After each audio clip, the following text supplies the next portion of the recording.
Hello, What's Craig. up? Hi, y'all. Hi, everybody. Welcome to Roundup. It's February 28th, 2024. It's my mom's birthday. Oh my god, I need to call her. Sorry.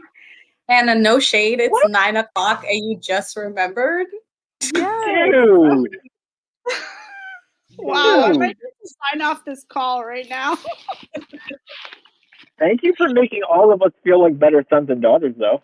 That is appreciative. Oh my god. Literally, happy birthday to Okay. her. Sorry. Yeah, welcome to Roundup. If you've never tuned in to the Broom Radio podcast or Roundup before, then you can think of Roundup as like the Broom's town hall, where we kind of like do a little week in review. So yeah.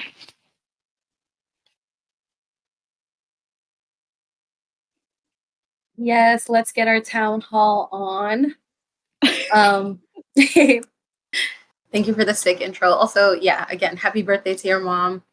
That's really sweet. Thanks, y'all. If you hop off to call her, it makes total sense. I mean, I'm But just like, she usually goes to bed kind of early, so I feel terrible. yeah, that makes sense. Anyway.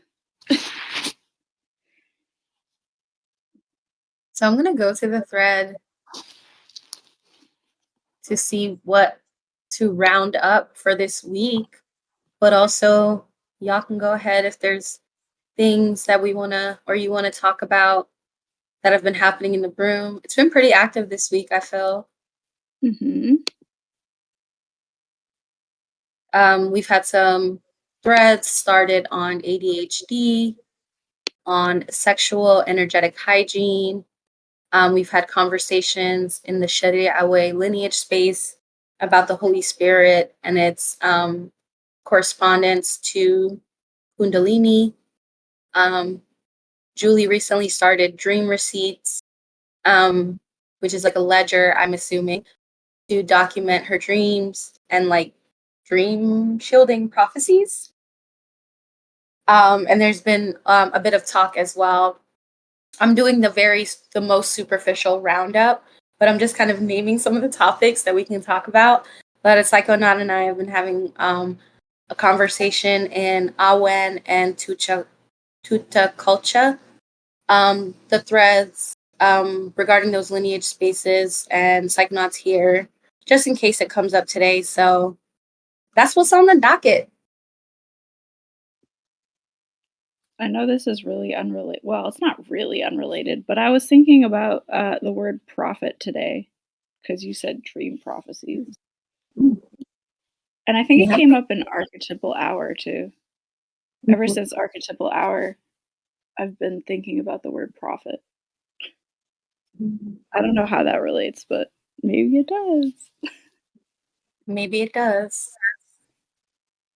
Well, I did say prophecy too to describe Julie's dream receipts, which may have been presumptuous AF of me, but it feels aligned too because I feel like there have been some conversations in the dreams chat too, like about not to like air all the dream out, but like one of the dreams that you even had that came up was like really like sacred. And this week in the room for me personally has felt like really sacred. So yeah. Oh, yeah. Agreed. And after book club, I will not ask you to try to put a name on any of it.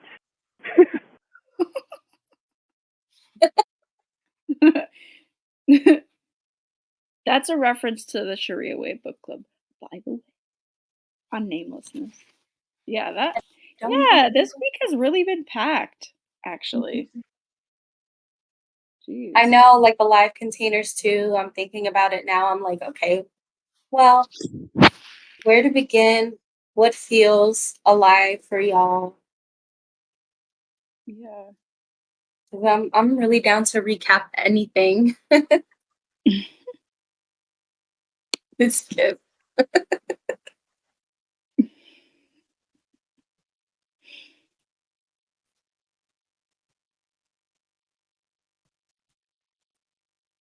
Dancing on the edge of the void, says Psychonaut. That was such a beautiful description.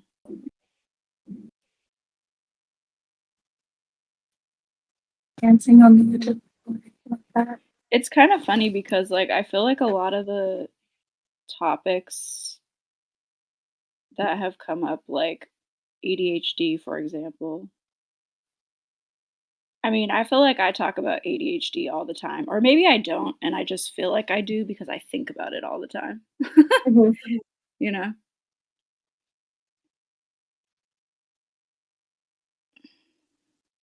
Yeah, I feel like for me it's one of those things I think about a lot and postulate on as well. I feel like the conversation in ADHD was, I guess the word that comes up is like riveting, Mm. in the sense that it was like members of the pot, like folks were just kind of like sharing all of their different perspectives and like anecdotal experiences with ADHD, whether they have it or they know other people who do or they've been diagnosed. And so this is not like a medical conversation that we're having, but like for me, it feels like exploring ADHD from a metaphysical lens makes a lot of sense because it's the broom, you Oh, know? yeah. And we also had that conversation in your lineage space about ADHD too. Mm-hmm. Yeah.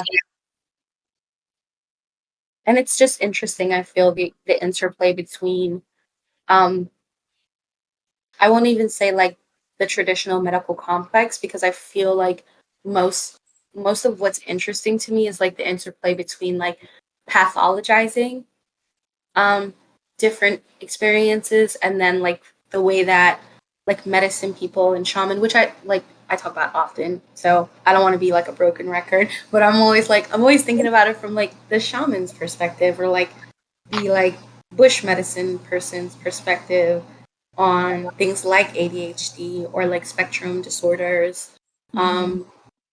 and things of that nature. And I feel like, yeah, I guess I'm kind of curious how y'all feel about the metaphysical lens, if there is a metaphysical perspective on these kinds of things, and how do those things, I guess, weave together for y'all?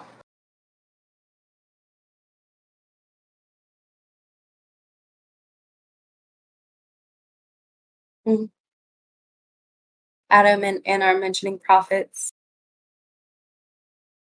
Yeah, and Julie says say more. Please do. I'm gonna mute and take a sip of my coffee.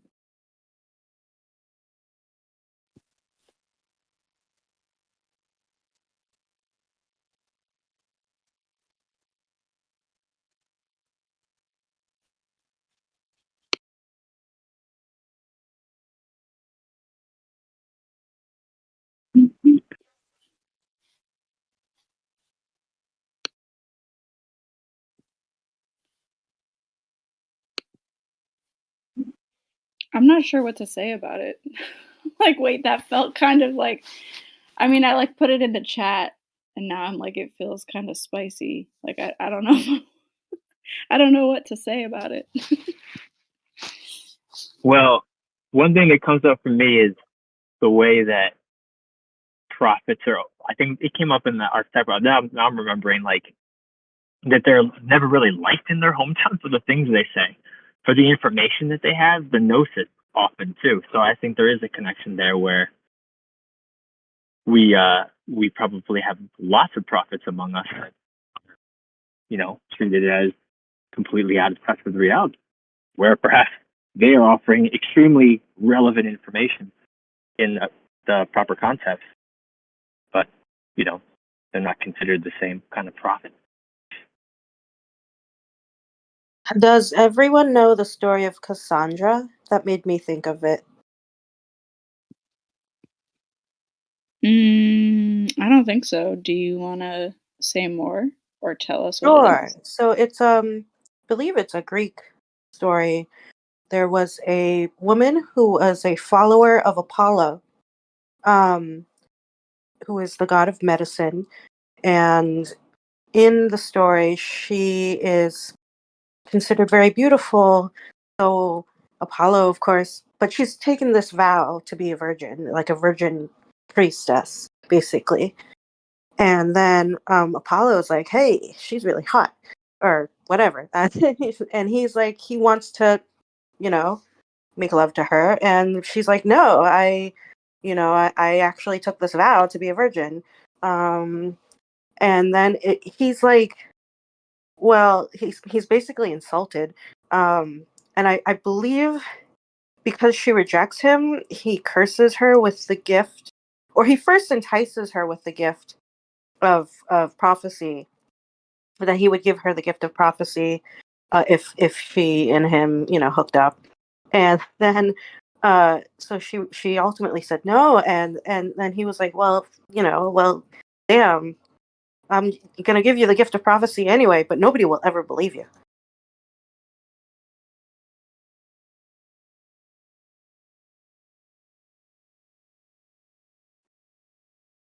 Thank you, Lump. That was a deep cut for me.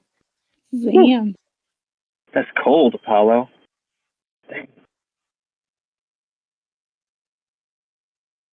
Thank you.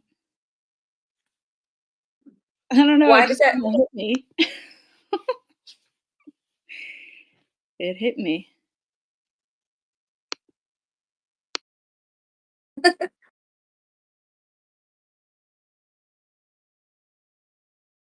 I know Nobu's not feeling well, but why is this making me think of those hyperdimensional shapes? I know it's like they were in Psychonauts mind the other day too.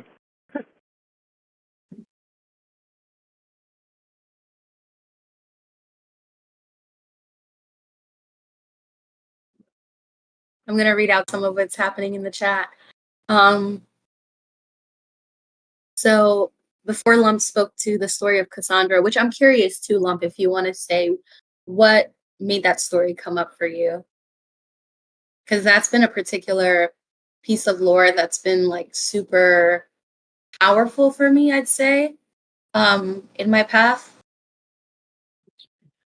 Well, I actually think of it in terms of like mental illness, and kind of in the what we were talking about with prophets, where the connection between what might people might perceive as, schizophrenia or psychotic behaviors or thoughts and feelings, and people who may have genuine experiences of maybe prophecy or something magical, but it's still wrapped in this medicalized, pathologized, modern medicine version.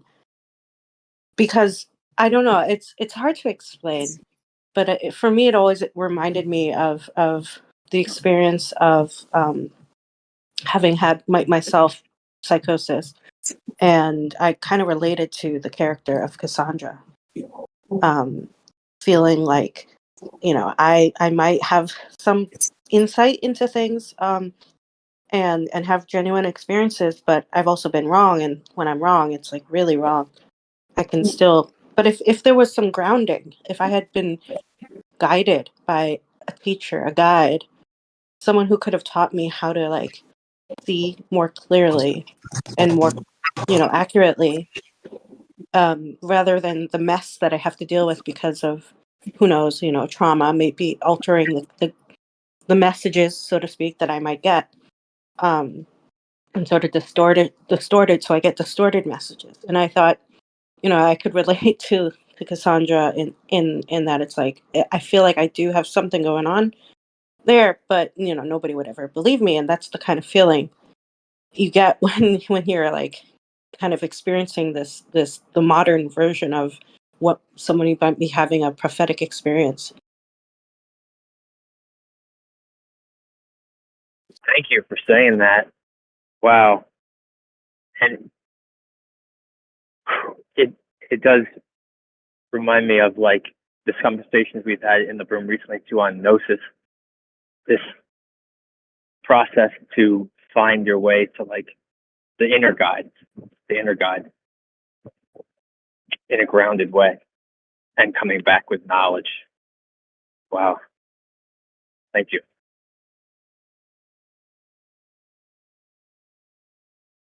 Also, yeah, I just wanted to respond to Nobu that, yeah, I actually do think there's a form of Apollo's, maybe not literally, but at least metaphorically, Apollo's curse on, he has the power to cure illness, but he can also cause illness.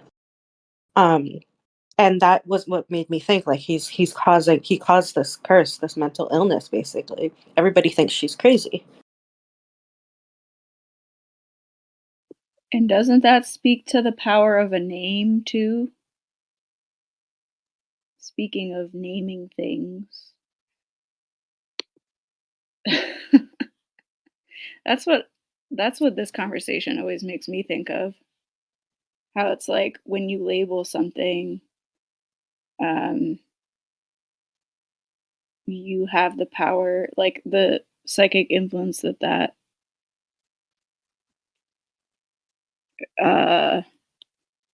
reverberates onto the environment.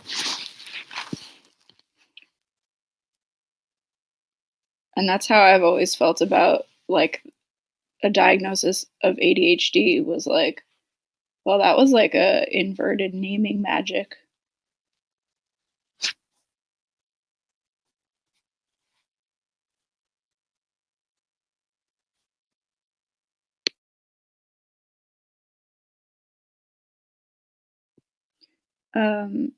Like in the sense that like,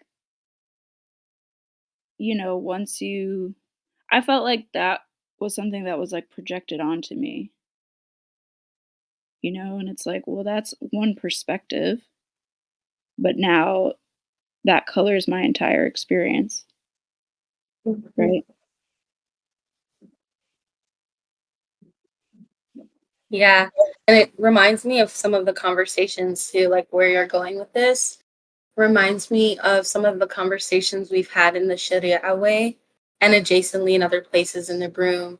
And this is me paraphrasing it, is how like names and of course extensions of names, which are like stories, narratives, and myths, have I think similarly like the same implications as pathologizing does, and like can act as curses, almost super shielding. Mhm. Because one of the Yeah. yeah. And I feel like lump bringing in the lore of Cassandra is also really spicy because I feel like it alludes to like, yeah, like kind of what we were speaking to. It just feels like an energy in the broom, which is interesting because I feel like in Roundup, the habit or the reflex has been like to speak about the collective energy, like, and externalize it. But I feel Mm. like this conversation is really rooted in the collective or like the roots of the broom and the pot, Mm. and like Mhm. how like we haven't even been having some of these conversations directly, but they're but they're kind of like bubbling forth through us in like different ways. But I do feel like it also at the same time speaks to some sort of collective surfacing. And I kind of want to pivot us, and I hope it's not too hard of a pivot to say that one of the things that's coming up for me right now is the cazimi. Oh. And I'm curious if there's any relation to like the substance of what we're speaking to and like what's happening in the cosmos. Mm. I did see Nobu wrote something about the cazimi in the chat. So Yeah. Nobu says this cazimi is also opposite my sun regarding being guided to shut up.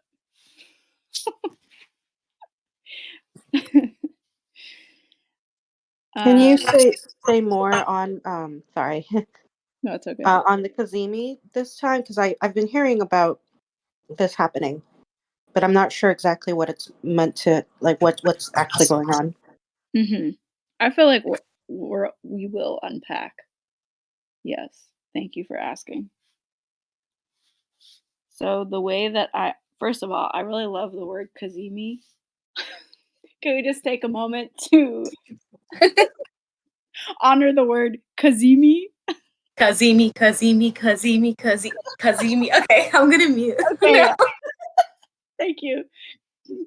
Um, But yeah, basically, a cazimi is when a planet travels and like goes really close to the sun in a way that kind of like the way that I've heard it described is like um, in a way that like would cleanse the planet essentially like with like heat.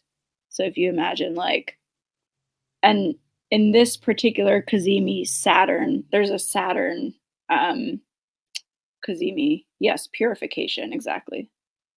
So some people will say like, "Oh, Saturn is like in the process of like rebirthing itself or something." And Mercury is also in the mix. So there's that too. That's my super technical explanation. But yeah, I welcome anybody to um, delineate further. Thank you for that. You're welcome.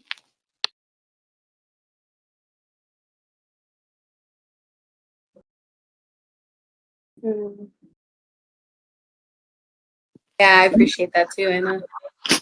Nobu says, makes me think about solar eclipse, but for other planets.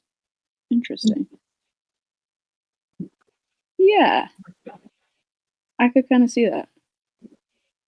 It's like having your dad trying to take away all the sun and direct everything the way he wants to do it. At least that's my perspective with the sun and Mercury and Saturn.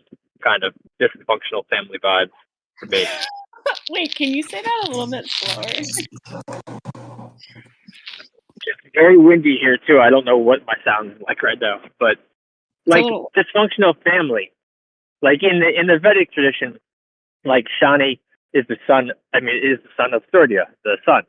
So he's, that's his dad, and often the father big kind of archetype is around the sun in that tradition too. And then Mercury is also sort of this interesting scion. He has like interesting parentage, and then he's like kind of this young, youthful energy too. So there's that really fun duality too, like the fast, youthful intellect talking to everybody, like having that kind of vibe with Saturn, like just trying to hold shit down.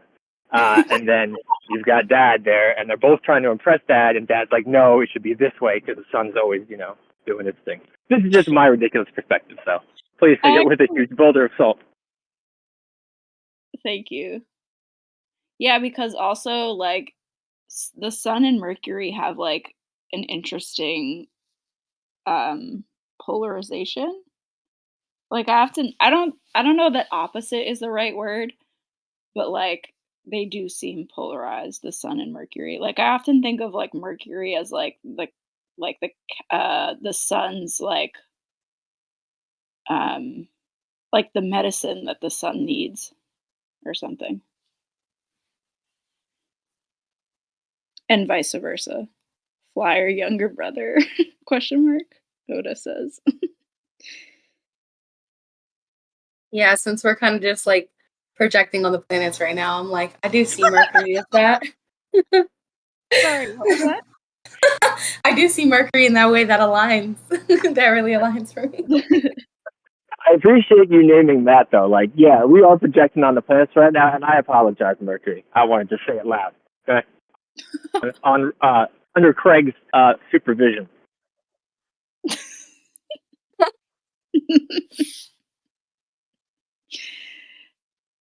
So, Hoda, how do you feel like this relates to what we're talking about? Well, so I wanted to ask Adam who the daddy in the equation was, but I mean, even outside of that, I kind of see it as like this, especially with what you said, Anna, around purification.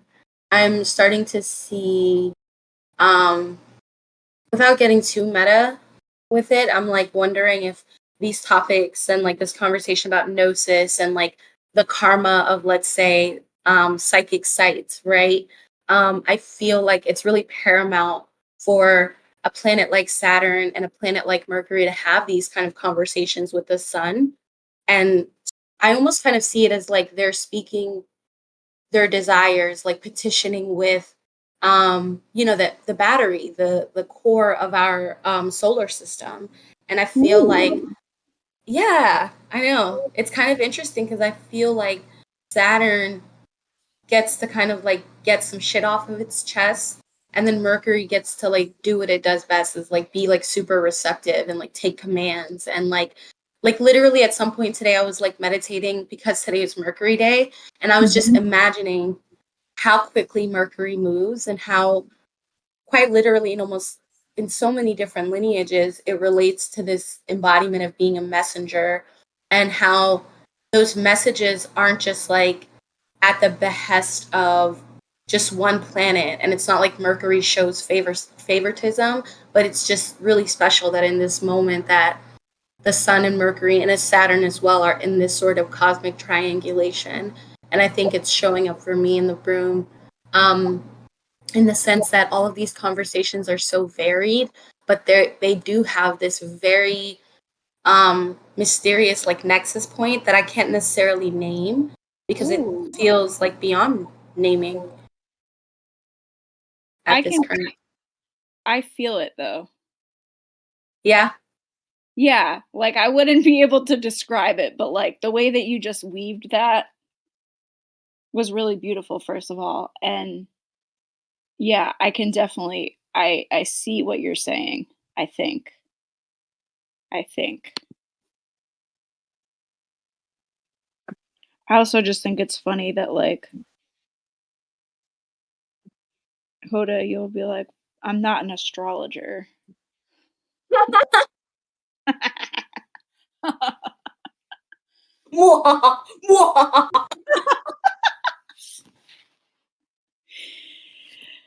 It's so fun. This is so fun. But But no, yeah. I kind of, yeah, it's the family systems of vibes rearing its head again, I think, for me. Mm, And so thank you. Thank you for reflecting and thank you for noticing. yeah. Yeah. Hmm. No, Cazimi down, guys. I'm sorry. What were you saying? it's fine. I was just gonna say something about I just like went to the fight channel because I was like, what's been happening in fight? I don't know. I was just trying to refresh my memory. Mhm. Yeah, the ADHD Oh, conversation is happening in the yeah. fight. Oh, right. Okay. Oh yeah. Oh yeah. Okay. Okay. I see it.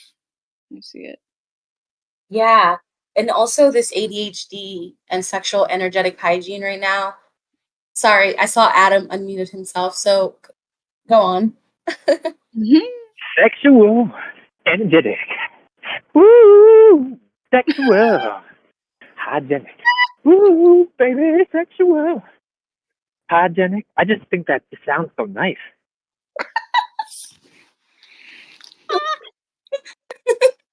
Thank you for the interlude. I'm really grateful for that thread. I feel like we've been working up to that for a really long time. Mhm.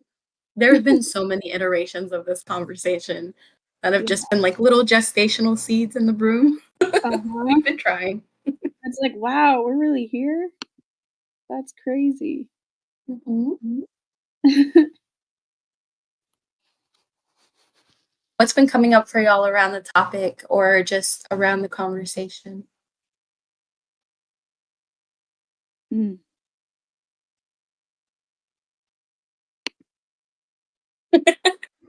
This gift that Lexi shared. It's been 84 years. Yeah, right? Yeah.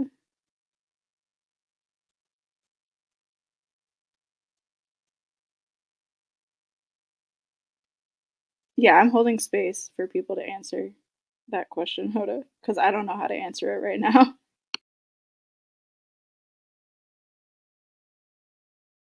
Yeah. Married, so you know. Can you say that again, Adam? I was being cheeky. I'm married, so you know I ain't touching it.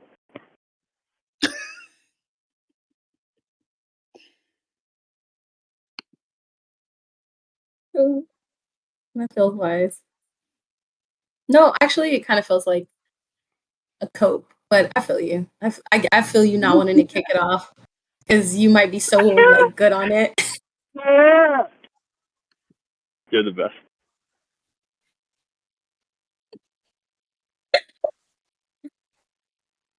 Oh, Now, astral sexual hygiene, that is a whole other. There you go, Nobu. I don't know if anyone saw what Nobu put in the chat about this idea of what about astral sexual hygiene? What's going on in that mind's eye? You know, that's all part of the hygiene too. At least shoot. It's a spicy meatball. Yeah, Julie says, what comes up for me is I'm glad for what I know now. Yeah, Nobu says, because can you be blamed for what you dream about? Can you be held responsible for it? That's really interesting to me.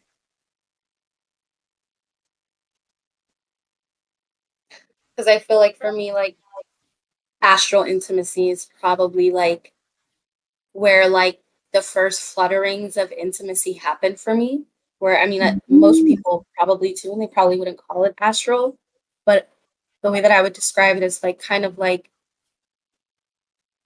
I mean, I don't know. There's so many different examples of it, but I just kind of think of it as like the moment where like a spark is created, whether it's like platonic, whether it's like romantic, but there's like a little like whoop, like peeking up of one's ears around another person, or like an idea or a desire, and like the moment like, I feel like for me personally, like I go into like really like dreamy Neptunian states about things that I really like not only desire but have, I would say, like have an affinity for. And so like when I think of astral intimacy, I do think of fantasy, and I think of like projecting, not astral projecting, but like I think that can be an aspect of it without branching off too far. But yeah, that's what comes up for me right now. Yeah, like what are the implications of fantasy? Like, Well, what are the reverberations of it? yeah, in the sense that like proprioception is like a real thing. Like that we're co-creating things and timelines with like our mind's eye, like Adam said. A whole like I feel like psychic landscape. So yeah, it's like on the one hand it's an implication, and I also feel like there's another part of it that connects to like just the reality of it, like that it's like already happening for me. Interesting. I feel like I'm like working through so much in this moment. It's kind of making me think of how Julie said earlier, like, do you ever get like anxious to like share a dream, like so as not to anchor it in physical reality? Julie says I was thinking about that. Yeah. Yeah, do you want to say anything else, Julie?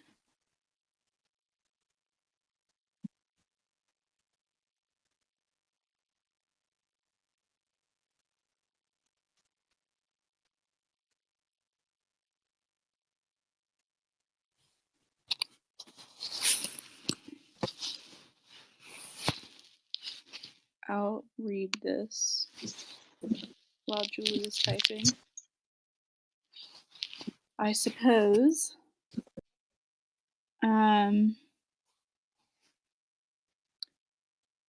there is such a thing as an energetic consort. Human beings do not always need to succumb to reproductive urges. Sexuality and reproduction are in fact very different. Only ignorance tells the human race that the two are the same thing. In holistic nature, reproduction is often, but not always, governed by the survival urge and wisdom of a species, and that keeps everything in a sacred balance until it's time for a change. The time for change comes whether we like it or not. A species will arrive at the point of an evolutionary departure. A new kind of vessel is being suggested. The lineage may be ready to move on, to journey, to develop further. So, what must they do? Someone becomes realized, luminous, enlightened. I interjected, casting my eyes toward the candle flame. Exactly, she replied. Or they all do or die. We have to be willing to let go of the residue. Just as there is such a thing as being left behind, there is such a thing as being a guide. There are both degeneration and extinction, and there is also cooperation and evolution. Eventually, this all has to go. It will all transmute. Even the earth will transcend. What we need to do here is clean up. Very interesting. And there's like 9 new messages that I haven't read. Okay, let me catch up.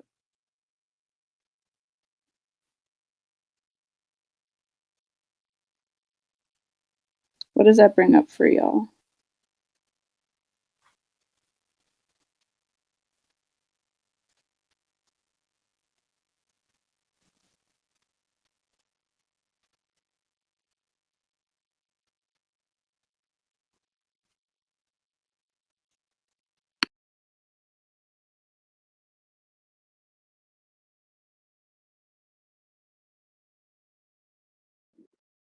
Yeah, I'd say for me that brings up like I'm working through stuff right now in my field. Um, and I think that it really colors and I think textures again this like concept of astral intimacy, um, this idea of like evolution, um, maybe not necessarily preceding our desires, but working in tandem with human desires.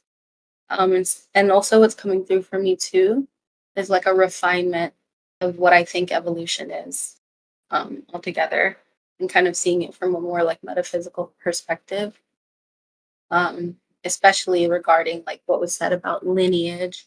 Let me go back to that line. Which I realize that this is the second time this has been read on the radio, so this is important. It says the lineage may be ready to move on, to journey, to develop further. So what must they do? Speaking to that evolutionary departure, I feel that that's really big for me in the sense that I feel like something we talk about often in the room is like quote unquote sharing codes.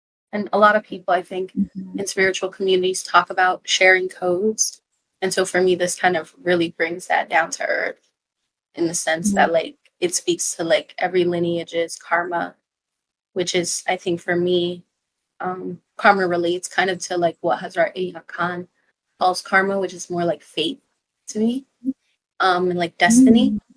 And so I'm like, I feel like it's every lineage's fate and destiny to like propagate itself. Like lineages want to evolve, lineages want to continue existing on Earth Mhm. because despite how hard it is, in my opinion, it's a really lavish experience to like understand metaphysical law. Because I feel like we often talk about how hard it is to be in a body. And for me, I'm like, it's hard to be in a body, but when I kind of like recognize the organization of being in a body, I realize it's like way more complex than just that. Hmm.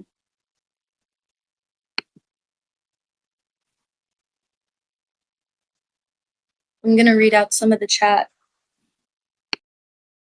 Um, oh, but I see people unmuting, so maybe I'll wait. It was just me, Hoda. I was, for some Hey, reason, after what you said, and also what we were saying about grounding, I felt this bizarre question, which maybe might be not one for you, Poto, but if you could, what might plants or what might flora have to tell us about this? What you're speaking of regarding evolution. oh man, Are we really gonna go here? It's crazy because today I literally went to an art exhibit called Intertwined by Wen Gichi Mutu. And I'll share some of the photos in gallery, but in short, much of the like exhibit was about this interplay of like flora and fauna and mycelia and how that like the artist was like displaying this like overt, almost like profane level of like human decomposition.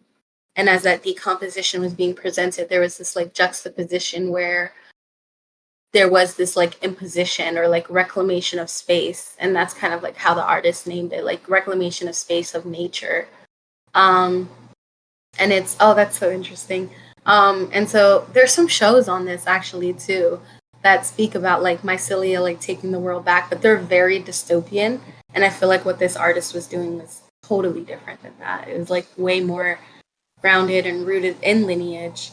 And so like to answer your question, Adam, a lot. Like I think that plants and like microorganisms and like dendrites and like motherfucking synapses, goddamn root systems, mycelia have so they are our guides, Ashe. in my opinion. Mm-hmm. What do y'all think? It is worth noting in terms of evolution that the evolutionary path of humans diverged from plant life before we diverged from mushrooms. So we have a lot more in common with mushrooms than we had previously thought. Sick. Yeah.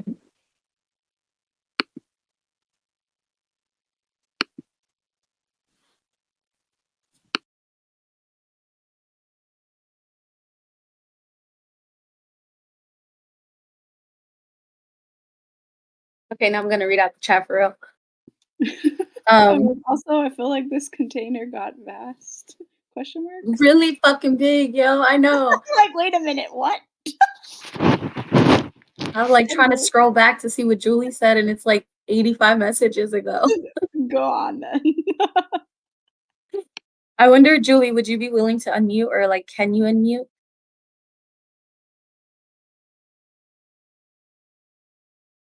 If not, it's totes okay.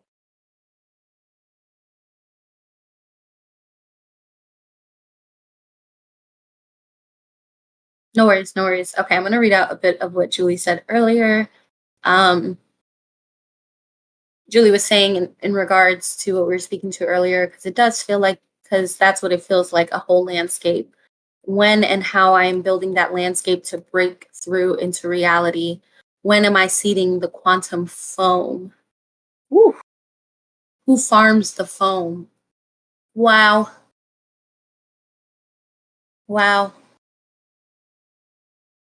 Julie says to be like, nah, girl, that's just image. Oh my God, it feels like super related to like a podcast I was listening to today about I mean, we talked about theosophy before, and I don't want to like go too deep into it, but it was basically a podcast speaking to the life of Dion Fortune and how one of the things the podcast host was speaking to is like how signs and symbols, like there's a differentiation between signs and symbols. And when you said that, Julie, to be like, nah, girl, that's just image, to me speaks to like the difference between like a sign, which is literally just that, like an image, like a moment where like this is what the host was saying, where the sign communicates what it's communicating, but the symbol is like a part of a pastiche, is how I interpret it, of an ongoing language or like an ongoing conversation, I should say. And I was just like, huh, that's really interesting, because I feel like we talk a lot about symbolic concept, and then I feel like we've also recently been talking about symbols are more easier to work with at some octave awareness.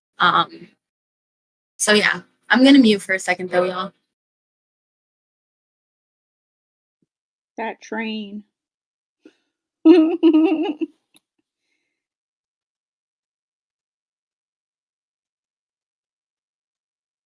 Oh, I'm gonna read what Gaia is saying. She's not on the call, but she is in the chat. I'm gonna say hi first. Well, maybe I should ask her if I can read that out. I'm gonna do that.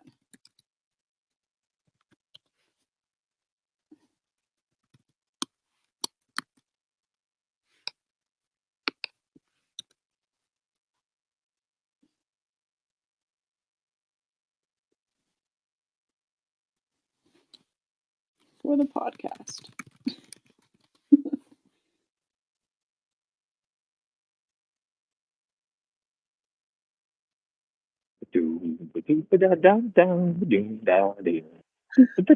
Solo music. Well, Thank you. God, yes. Sure, if it resonates. It's type triggering depending on where your level of understanding lies. Well,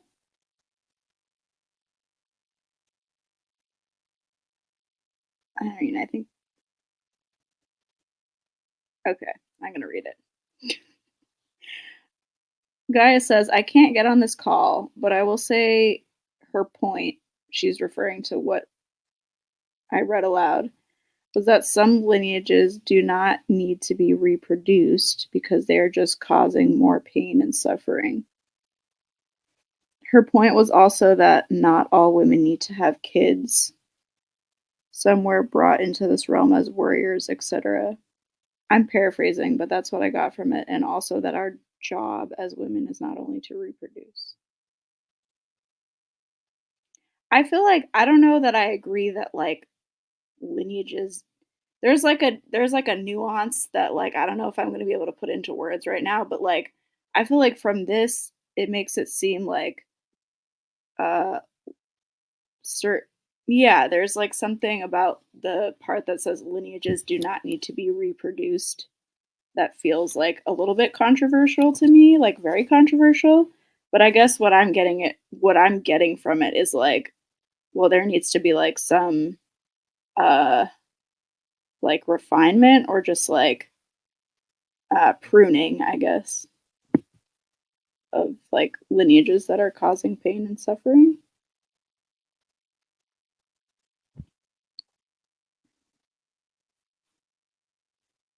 Pruning like tree roots. Or yeah, or like dismembering, as we often say in the broom.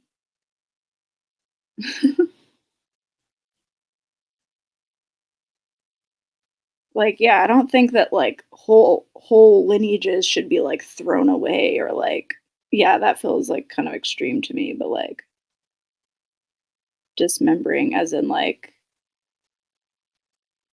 refashioning. Um yeah, to remember.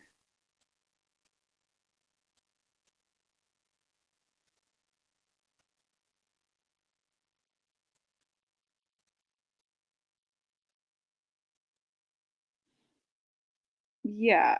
I feel like I'm a little bit in over my head right now, if I'm honest. Psychonauts. No, I feel like that was really accurate for me. Like that was really aligned. I feel. Thanks for saying so. For sure. Psychonaut says, I think it's an assumption to say that they can be done away with in the first place. Yeah, like, is that not eugenics? Like, I don't know. It's like a little bit. I mean, Gaia was right. She was like, this might be triggering for some people. Mm-hmm. So she warned us. Yeah. And I think it's triggering when you think about it in the scope of like humans. Right. But I feel like what Nobu's pointing to in the chat is asking Psychonaut, you don't feel it's possible species can go extinct? Because, I mean, species are extinct right now. Yeah. Both plant and life and animal life and trees. Right. And like micro, like fauna. Mm-hmm. And so it's like, I'm not saying like, who's to say it's not to happen to humans? Because that's very fucking dark and bleak. But it's like, I think it's also something that we have to contend with. Like, what would it take for us to carry on? And I feel like that's what I often contend with when I'm like, I'm remembering a lineage, is I'm like, okay, Yeah. like, I'm kind of like considering like what would it take for this lineage to continue, especially if the ways that they continue are like not generative, which again, this is very spicy. Like, I can feel parts of me that are like, oh my God, let's just stop this recording. But I also feel parts of me that are like, man, come on, like, we're here now. And I feel like, especially speaking to maybe just like plant life and like species on Earth, it feels like it's very plausible that like maybe like not species have to go extinct, but these species have to vie and compete for their survival. Like, that's real. That's the law of nature. Yeah. Yeah, and I'm like, something that like I think about often is like how like I don't know if I'm going to be able to put this into words as usual, but I'm going to try anyway. I should anyway. Um I don't know. I just like feel there's this way where it's like we think that all of this stuff is like happening in the future Mm-hmm. in terms of like, species going extinct and like all of these like environmental crises, and it's like no, it's like been happening. Like I don't know, I just feel like there's this kind of egregore of like we still have time, and like yeah, I just don't really feel like we do. I mean, not to like be urgent about it, but also it is kind of urgent Yeah. because we're like kind of destroying the planet. We're not kind of, we are. So like, Mm-hmm. Mm-hmm. And it's very real. Like, because Nobu says in the chat, Psychonaut says, are we referencing lineages as a genetic concept or one of practice? And then Nobu says, but even with human lineages, there are dynamics that can and could lead to there being no living ancestors to pass on certain haplogroups or Y-DNA or mtDNA.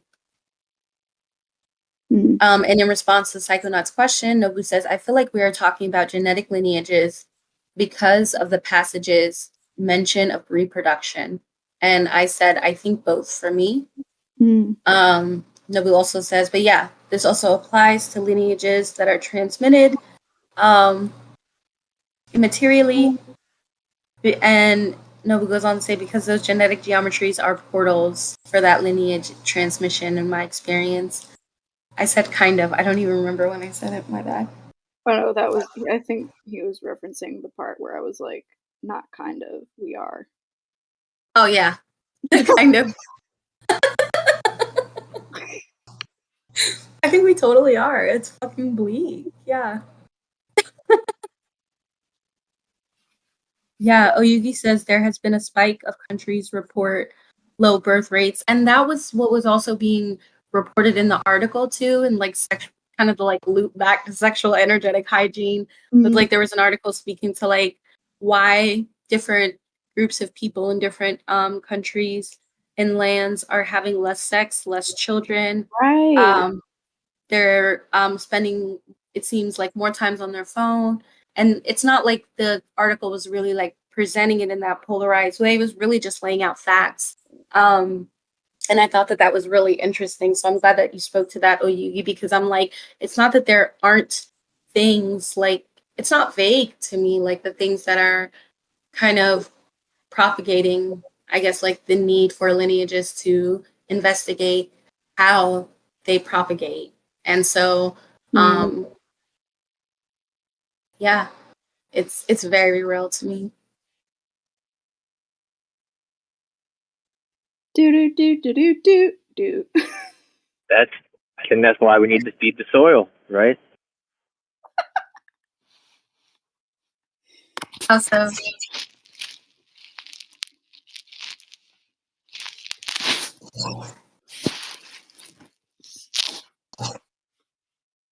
And I have a different relationship with insects recently, in that I love them immensely. But others might find this a bit strange.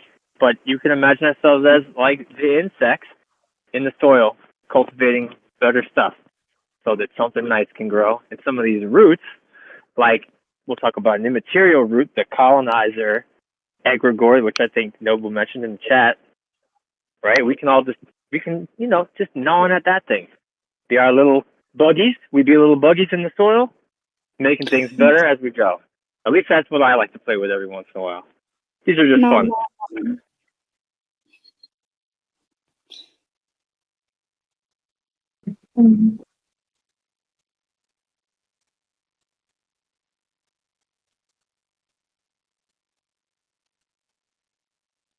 I'm just letting that marinate. Thank you for speaking to the colonizer, egregore. I was thinking about that today. How it's become like such a thing to just like call people colonizers.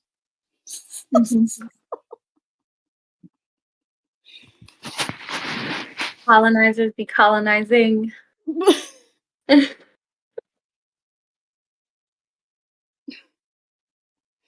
I don't know. And then we got bees and ants. Are they colonizers? Like what's the deal with that? Are we cool with them? Wait, what? I'm being ridiculous, so please forgive me for the ridiculousness. I figured you were being like pedantic, yeah. But I mean, but it's not. There's always a little bit of truth snuck in there, though. Like this word, right? And what we decide we want to attach to it, and how much energy we want to give it, and what we want to think it is in our minds, and then as people say it to us, and charge up all the quantum foam like we were talking about. So I just, it's one of those things where I feel like there's different ways to tackle it, and I like the way that used to be before. Like this is now. Oh my God, I sound like an old Gen Xer now. Oh wow, I'm sorry.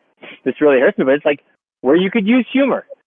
You know what? Nobody used to say rough play, right?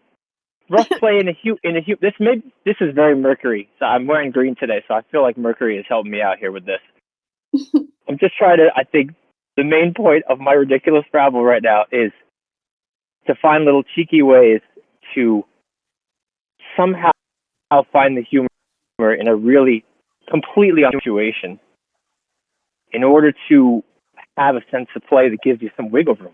At least for me, sometimes. And I feel like play has been coming up a lot in the broom. And like I said, I was really struck by the way, and he was speaking about it very differently than I am now, but the way that Nobu spoke about rough play.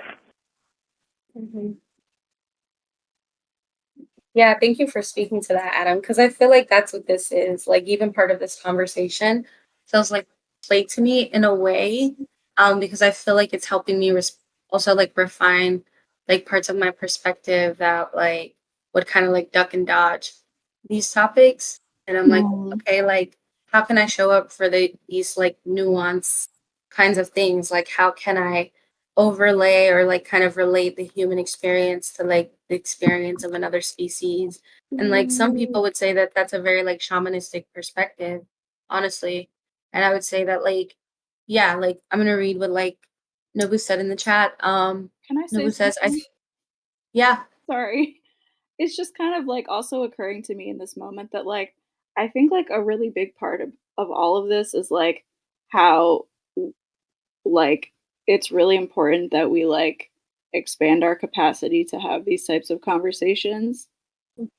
Because like yeah, if we're like in the middle of like destroying the world, like we need to find ways to like talk about it, and there's just like no getting around it. And so yeah, I appreciate you saying what you did, Hoda, because I also feel like it's like expanding my capacity personally to have like like regulated conversations, about it instead of just like turning around and like looking away, because like that's just not going to work anymore. Absolutely. Yeah, I just like put something in the chat and like reminds me of like a tweet I put in Alter that someone on Twitter on X wrote. They said, I know it's popular to be exhausted by all the discourse on here, but I actually really appreciate that people are constantly speaking up I have learned so much against my will. Even when it's too much, I just step away. Thank you to all the people who refuse to shut the fuck up. Oh yeah, I saw that. Yeah. It's been powerful. Yeah, totally. And that's how I feel about these conversations because I'm like, it can be a little bleak, but I think it's also a little real. I do agree with Adam that I think that there has to be humor Yeah. around it.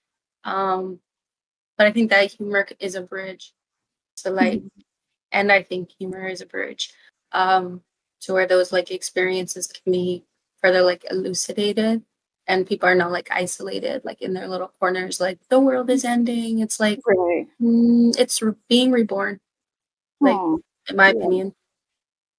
Yeah. Yeah. Ooh, Yeah. I That's love the right. reborn. Yes. Yeah. I'm gonna read the chat now for real. Also, hold it though. Okay. Also, when I've used humor before, you call me out. It can also be a cope. So I'm feeling a nice Yeah. circle back to this idea of inner guides, of gnosis, of finding ways to have a relationship with yourself to be able to refine what is play that is, useful and aligned, and what is play that's just avoidance, right? At least for me. I'll just speak for myself. Always. I wonder how I can just put a disclaimer in there. Always, I'm just always speaking for myself. Absolutely, Adam. Yeah. And I appreciate you saying that because I'm like, there is so many different codes. There are so many different distractions, in my opinion.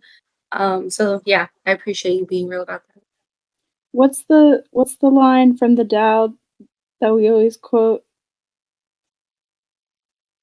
Which one?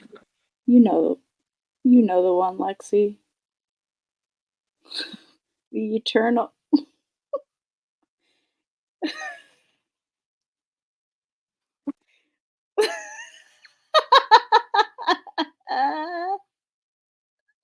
No, not that one. That one feels aligned though. The Those feel ever-wanting aligned. soul sees only what it wants. I'm just gonna read it out loud. The unwanting soul sees what is hidden. But it's the one about The Tao that can be named yeah, that one. That one. is not the eternal Tao. Yeah, that because Adam was talking about like, when humor is appropriate. And I was like, it's contextual. The Lexi that unmutes is not the eternal.